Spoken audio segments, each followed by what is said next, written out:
louder. Keep smiling just right. Use it each morning and use it at night. Colgate Tooth Powder presents The Theater of Romance. Tonight's Colgate Tooth Powder brings you Martha Scott in The Blue Danube.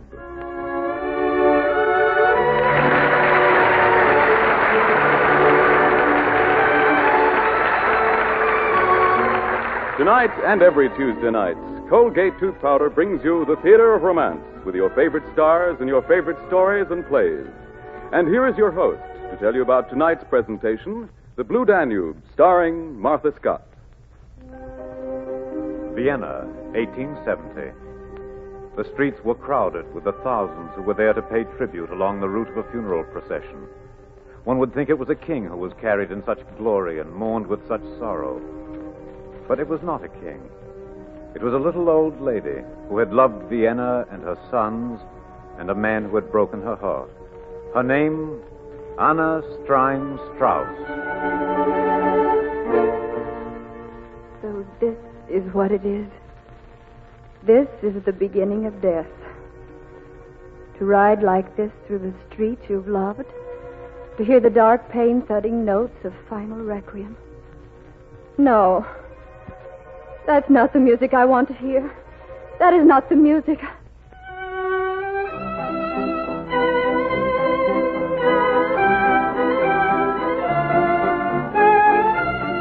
Yes, that is it. That is the music. Oh, yes. That is the Vienna I loved and taught my children to love. That is Vienna, music and laughter and beauty. Oh, this is the way to go. Play it faster, play it louder, play it faster, play it louder. Oh, there's the cafe where I met my Johann. I must stop for a moment. I must go in. Yes, it was here. I was young then, and I used to sit at that corner table night after night alone, just to hear Johann Strauss play his violin. Oh, my darling, you were the most famous conductor and composer in Vienna. A tall, black-haired man who could tuck a violin under your chin with a gesture that captured 1,000 hearts. All Vienna was dancing to your music. All Vienna was singing your praises, and I was hopelessly, helplessly, completely in love. Oh, Johann, what a magical night. Take my arm, Anna. Let's walk down closer to the river. I want the Danube to sing you a love song while I tell you what's in my heart. You're happy tonight, aren't you, Anna? Happy. Oh, Johann. You look like a little girl at her first party. Like Cinderella at the ball. You look like someone that I've been hunting for a long time. I'm very much in love with you, little Anna. Oh, Johann, Will you marry me, Anna? Will you marry me?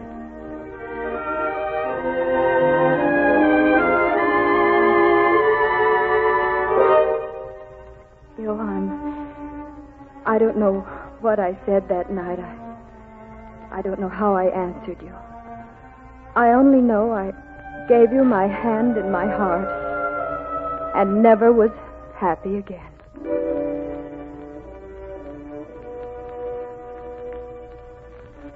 You know, Strauss and Anna Strein are marrying today. I wonder what will ever come of that match. They're very much in love.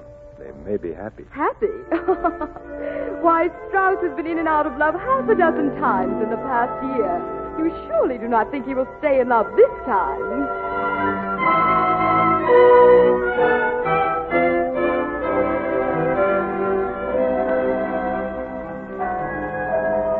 Listen to the bells, my darling. They're beautiful. They're telling everyone in Vienna that you're my wife. I love you so much. I'll try very hard to make you happy. I am happy. And I'm very, very proud of you. You're the most beautiful girl in Austria, and you're mine. Johann, is that why you love me? What better reason is there for a man who worships beauty? But, Johann, I will not always be beautiful. I will not always be young. My foolish little darling. What kind of thoughts are those for your wedding day? Come now, kiss me. and be content that I do love you without asking why. How many years together did we actually have? I've forgotten. I, who thought I would never forget a word or a gesture, have forgotten so much. But I do remember that even at first, I could not hold you. Anna, would you help me pack my bags, please, darling? I'm going to play a concert in Paris. Think of it, Anna. Paris. Am I to go with you, Johann? No, I shall be so busy with concerts and appearances. It's best that you remain here. Oh, I see.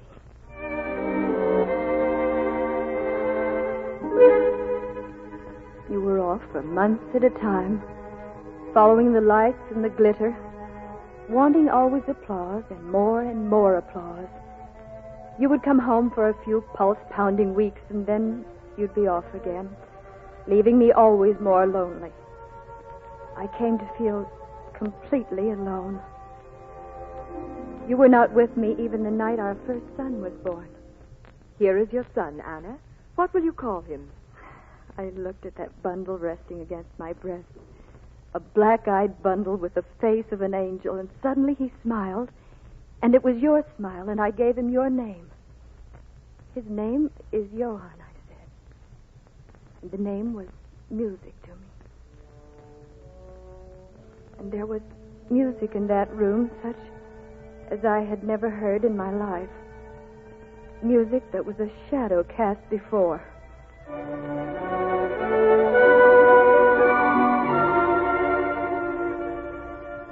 And then you came home on a visit. Anna, let's go out and have dinner someplace where it's gay. This house is depressing. The baby's been feverish, Johann. I can't leave him. Let me fix dinner here. Anna, I don't see you very much. And it seems to me that you could make some effort to please me when I do come home. Or is your baby more important than your husband? Johann, you don't mean that. I do mean it.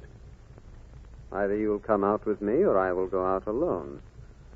Now, which is it to be, Anna? Evidently, you are to go out alone, Johann. Very well.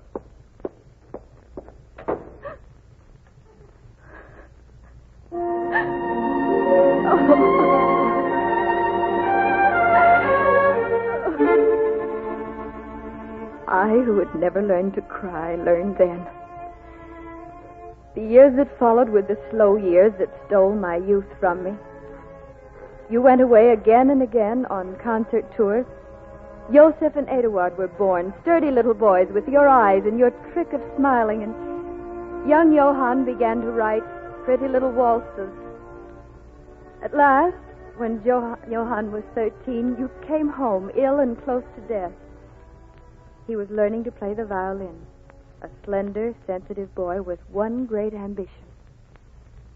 Mother, is this how Father holds the violin? Is this the way he holds the bow, Mother? Put the head a little higher, Johann. Yes. Now, throw your shoulders back. Hold in your tummy. Oh, gracious. That's much better. Oh, Mother, I want so much to be like Father. Let me hear the piece again, Johann. Yes.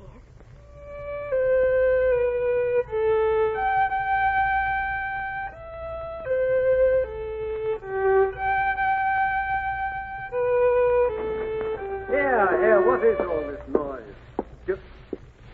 What are you doing with that violin? Answer me. I am practicing to be like you, Father. Never mind being like me. You're going to be a businessman, not a musician. Here, give me that violin. Oh, Mother. How can you be so cruel? The boy has great talent. He's written some beautiful music. I will not have him wasting his time writing music. Let him spend his time on his schoolwork instead of this trash. One musician's enough in the family. I'll write the music. Johann, you hear that? Now, you're never to touch a violin or a piano again. You have no talent. I will not tolerate such a waste of time. Now go wash your face, boy, and go to your lessons. Well, Anna, why are you staring at me like that? You're looking as though you'd never seen me before in your life. I don't believe I ever have.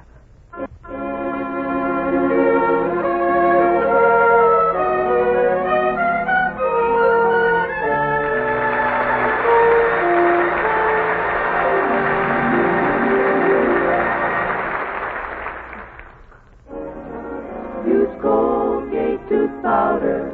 Keep smiling just right.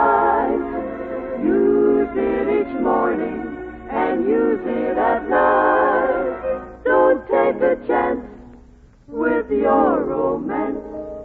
Use Colgate tooth powder. Young lady, remember this message from Colgate Tooth Powder. When the mere touch of his hand makes your heart beat madly, take it from me, that's love. But when he doesn't call, doesn't write, doesn't tell you why, well, that's too bad. Do you think that a little breath of trouble, unpleasing breath, cooled your romance?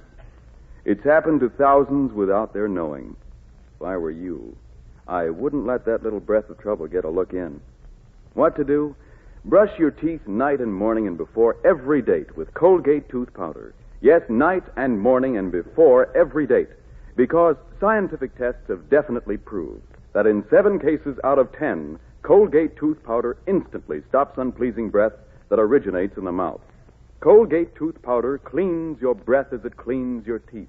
As for cleaning, no dentifrice at any price will clean your teeth more quickly and thoroughly than Colgate Tooth Powder. Remember the name, Colgate Tooth Powder, with the accent on powder.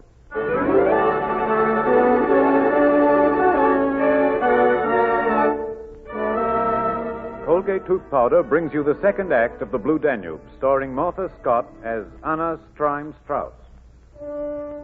I will not have him wasting his time writing music. One musician is enough in the family. I walked all night back and forth, up and down, with those words ringing in my ears. The son must not compete with the father. The king must not be challenged. Son or father, you were my heart and my love and my happiness, but he was my son and my life. His talent needed encouragement, but I needed you. Your lips, the knowledge that I'd pleased you and that you would be mine again. You were my love and my heart, but he was my son and my honor. And so I walked the watches of the night while my small son slept, and music yet unwritten filled his dreams and fell like a shadow across my heart. When morning came, I awakened my son. Good morning, Mother. Oh, it's early, isn't it? I held him close, loving desperately the sleepy small boy look of him. Then he got up and dressed. We went out, hand in hand, into the bright morning to find a new violin and a place for him to study. And we walked to music, he and I together. All the music he was to write. And the morning had a shining glory.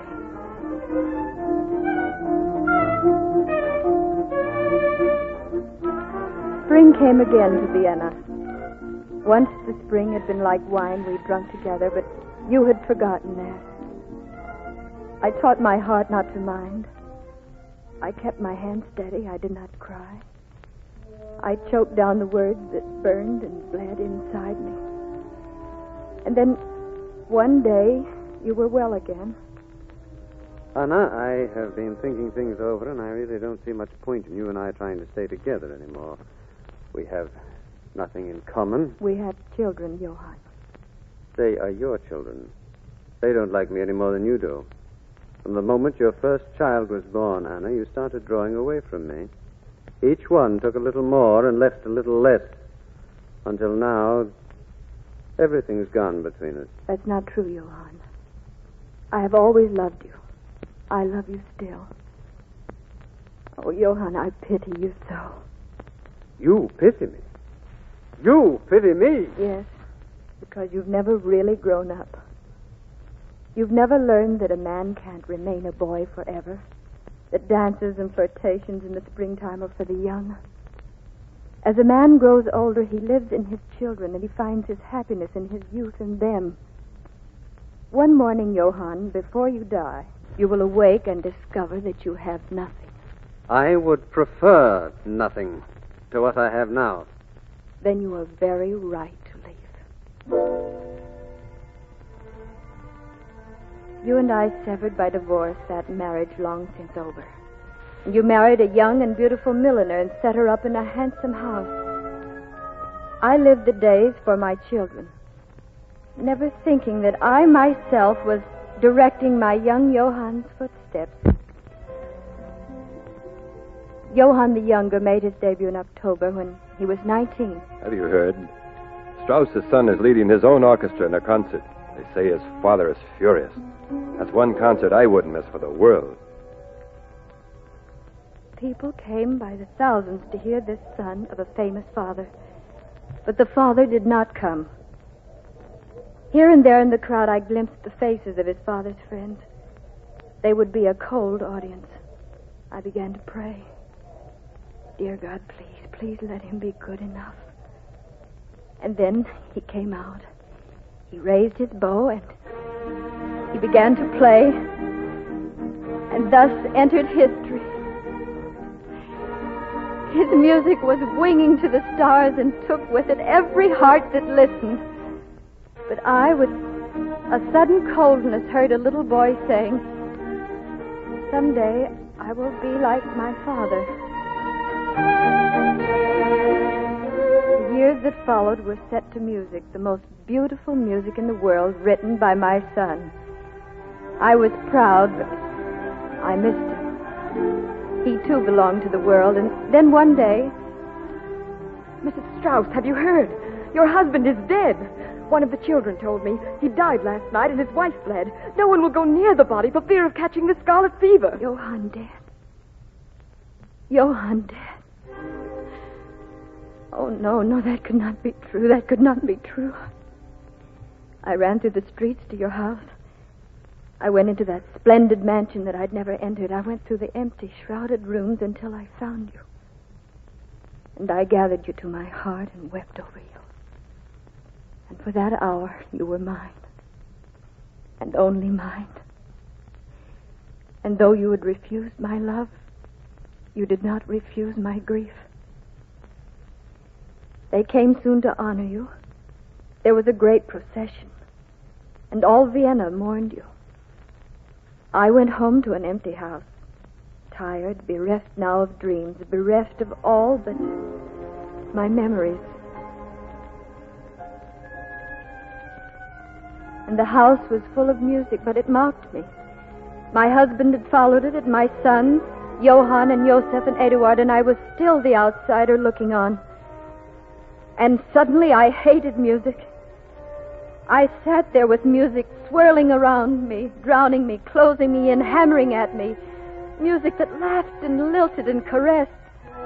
The happiest music that had ever been written, but which had stripped me of all my happiness.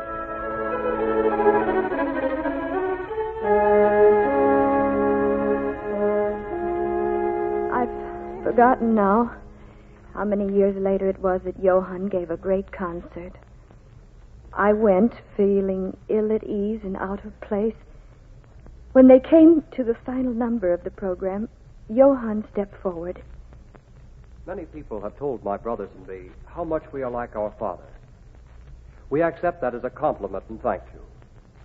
But we would like you to know about our mother, who went without food, who went without new clothes so that we could have a little more, and who gave her entire life to us. All the honor you of Vienna have paid us belongs to her, for all the music we have ever written or ever will write is hers. And now I have written a new composition that we shall play for you, and for the little mother who has always been our inspiration.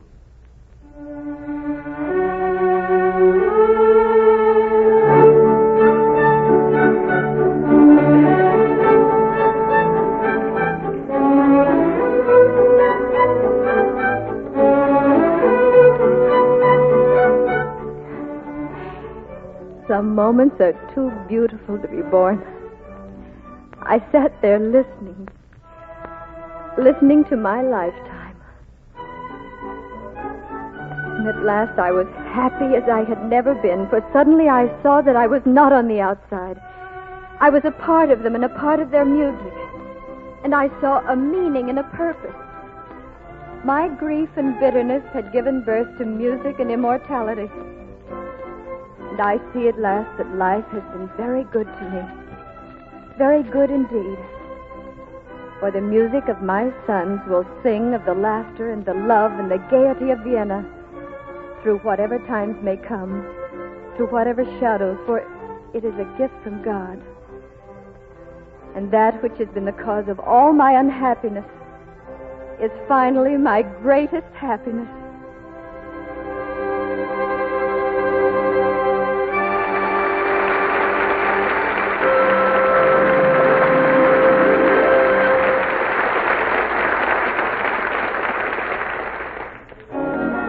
Use Colgate tooth powder, keep smiling just right. Use it each morning and use it at night to help you rate with every date. Use Colgate tooth powder. Young man, they say a happy marriage is one where the husband gives and the wife forgives. But do you think it fair to expect your wife to forgive unpleasing breath? Of course, you might be quite unaware that a little breath of trouble has come between you. You may not even suspect that you have unpleasing breath. I'll tell you what, don't take a chance. What to do? Brush your teeth night and morning and before every date with Colgate tooth powder. Yes, night and morning and before every date. Because scientific tests have definitely proved that in 7 cases out of 10, Colgate tooth powder instantly stops unpleasing breath that originates in the mouth. Colgate tooth powder cleans your breath as it cleans your teeth. As for cleaning, no dentifrice at any price will clean your teeth more quickly and thoroughly than Colgate tooth powder. Remember the name, Colgate tooth powder, with the accent on powder.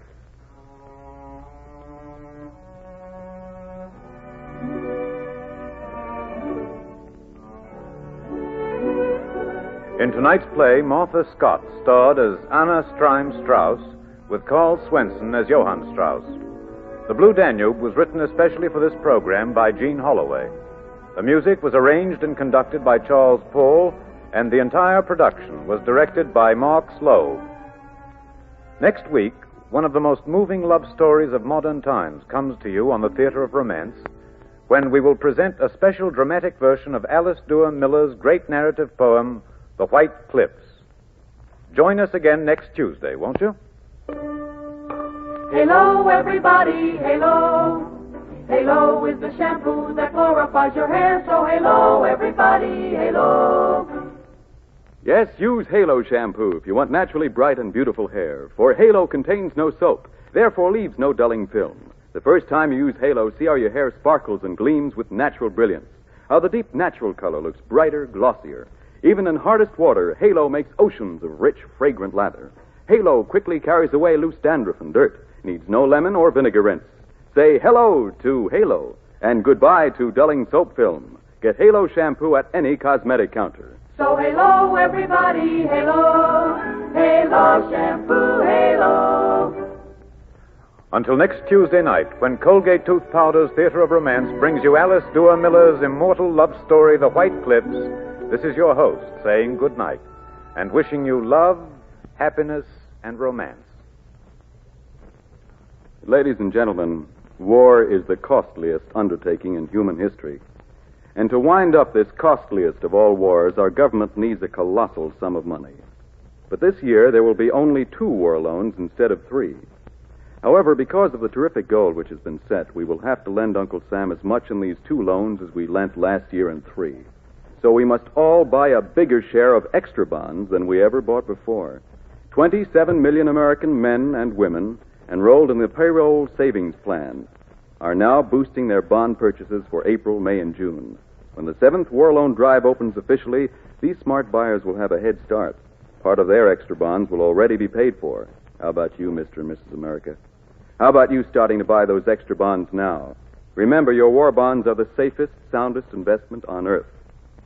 They are Uncle Sam's IOU to return you at maturity $4 for every 3 you invest. Let's start buying now for the 7th War Loan. This is CBS, the Columbia Broadcasting System.